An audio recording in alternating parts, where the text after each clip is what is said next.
All right, so I just want to talk a little bit about choices and free will and how God wants you to choose. Ultimately, obviously, He wants you to choose Him, but let's go through this process of why God wants you to choose. Now, I'm not a Bible scholar. These are logical points I've made for myself in my life to make sense of things.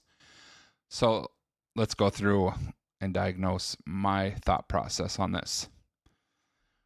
So the reason I want, and there's the reason I believe God gave people free will is because God wants people to willingly choose Him. Now let's think about the ministry of Jesus. When people didn't want Jesus, they say, I don't want nothing to do with that Jesus. He let them be. He didn't fight and claw so that they would follow him. He didn't force them to follow him. They were free not to follow the Son of God, the Messiah, the Yeshua. They were free to do that, and he let them do that. Now, Jesus knew that that's not in their best interest, and that was a big mistake. But he let them do it anyways, because the Father gave us that free will to make decisions how we want to make decisions for ourselves. Who is going to choose God and who is not going to choose God? See, that's what it's really about, I believe. And God only wants people who are going to sincerely and genuinely choose him and want to be with him in his kingdom. And this is kind of, let's think, I got to think here how I'm going to word this. I guess that's kind of like how he kind of just separates people, I guess. Now I'm trying to understand godly things, but I can't because I'm a man. But like, since the fall of the angels, 1/3 of heaven, right? The fallen angels, he doesn't want a situation like that to happen again. So he only wants people that are going to genuinely choose him over anything else, who are genuinely going to follow him, whose hearts genuinely belong to him. No fakers, nothing like that. And God knows your heart, you can't fake it.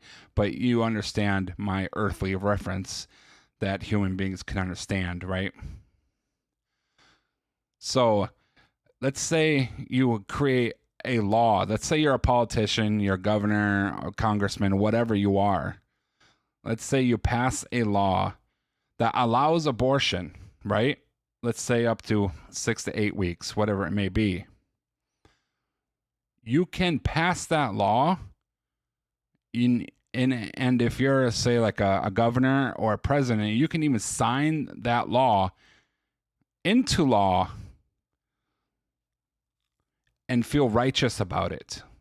Now, I'm not saying there's righteousness in abortion. I'm against abortion completely. But it gives people the free will to choose. And what are they going to choose? Are they going to choose God or are they going to choose sin?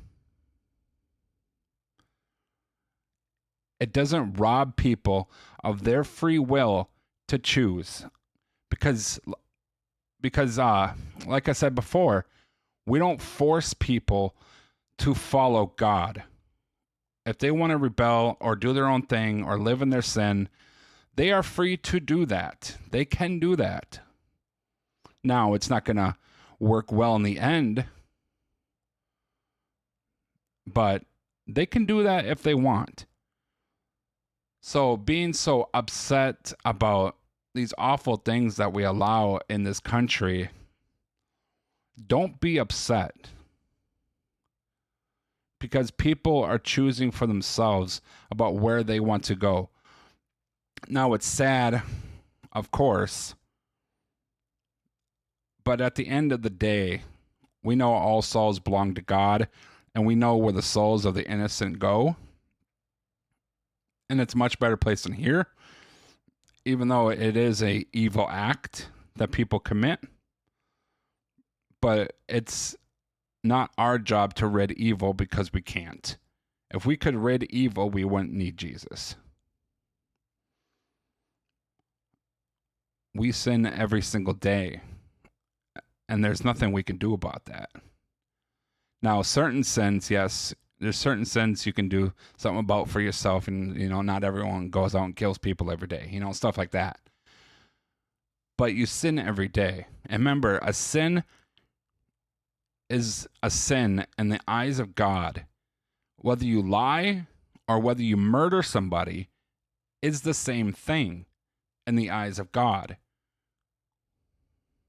There is no certain levels of severity when it comes to sin. Sin is sin, and that is it. A lie is the same as killing somebody to God. And that's why we need Jesus. And that's why a lot of people don't understand the severity of sin, right? So where am I with this ramble? With these thoughts in my head? I never really used to understand all these things, but at some point in life, everything kind of just came together. And that's literally how it worked for me. When I was growing up, like as a teenager, as a kid, I wasn't very smart. I didn't know anything. But literally, it feels like one day I woke up when I was like around 18 years old, and everything made sense. Now I have grown in that understanding since then, and everything makes perfect sense. I feel like sometimes I feel like I'm looking straight. How do I word this? Like I'm not looking from the inside out, but I'm looking from the outside in. That's how it feels sometimes. Now, I still got my problems. I still got my sins. I do. I'm not perfect. Nobody's perfect. We'll never get there, and that's never the goal. Yet again, if you could be perfect, we wouldn't need Jesus. He would never have had to come here. So we're not capable of that. But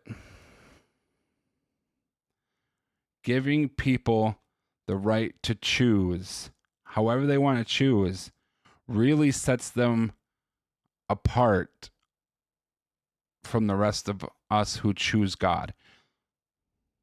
It's as simple as that. Are they going to choose the heavenly kingdom or not? And even us followers, sometimes we don't. Sometimes we choose ourselves. And that's why we need to ask for the Lord's forgiveness every single day. Every single day. You sin every single day. We sin every single day. All of us do. And that's why we need to ask for forgiveness every single day. It's so important. We're not troubled by the sin, but we are troubled by the sin, but we're not troubled in a sense that we can't be forgiven. We rejoice in the fact that we can be forgiven of our sin. Now, I'll make a video some other time about celebrating sin and being happy in your sin. And again, that comes with this topic of choice and free will. But I'm going to end it there for right now. Let me know what you think about it in the comments. Let me know how you think and how you feel about this. God bless you. Have a good day.